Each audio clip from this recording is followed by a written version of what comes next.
it's Deborah O'Toole, textile artist, and today I'm just going to voice over and talk about what I'm doing with this piece that I'm working on. This is a new commission piece, which is going to be similar but different to my last piece.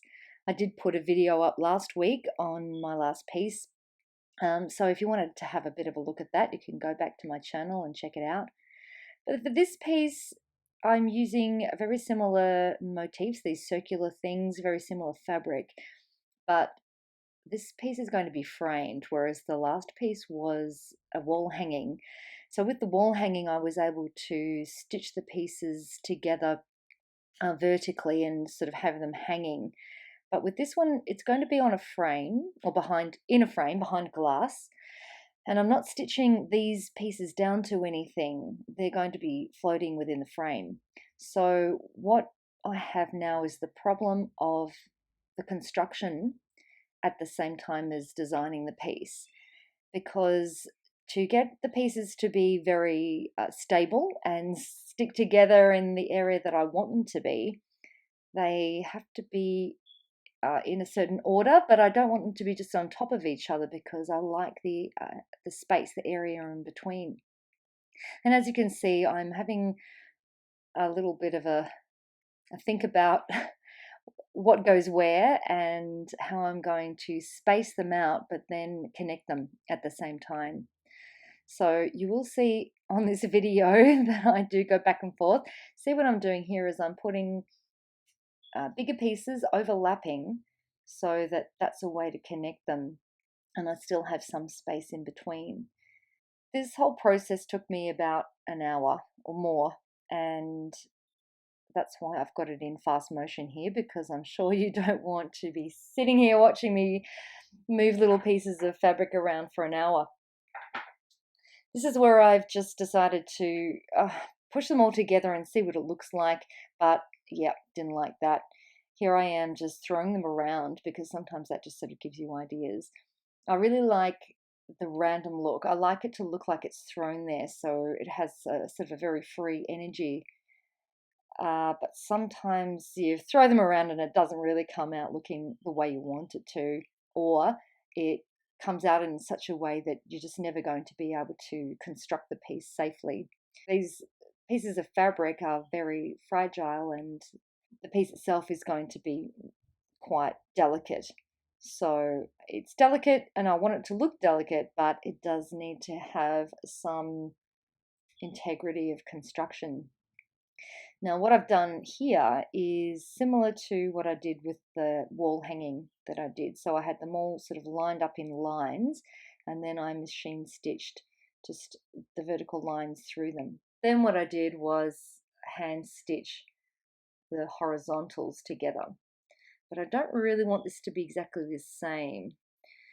So this is a matter of placing them in the verticals, which is what I've ended up doing, and then I'll need to put some pieces over to overlap. The fabric I'm using is a combination of naturally dyed silk and naturally dyed silk organza, so you can see that there are some sheer things in there, and also some commercially dyed organza, silk organza. And the dark blue circles that you see there are a fabric that I pulled out of a stash of remnant kimono fabrics, and it's almost like a soft denim with a bit of a stripe in it, which you can't really see on this video. But once I've completed the piece, I definitely will be taking some close-up photos so that you can see the detail in the fabric. I didn't want to have too many of those dark blue things because I felt that it would make it a little bit too heavy. But this is definitely the colorway that my friend that commissioned this piece asked for. She wanted, browns, rusts, walnut sort of colors, and some navy. So luckily I had some navy in this stash of Japanese fabrics.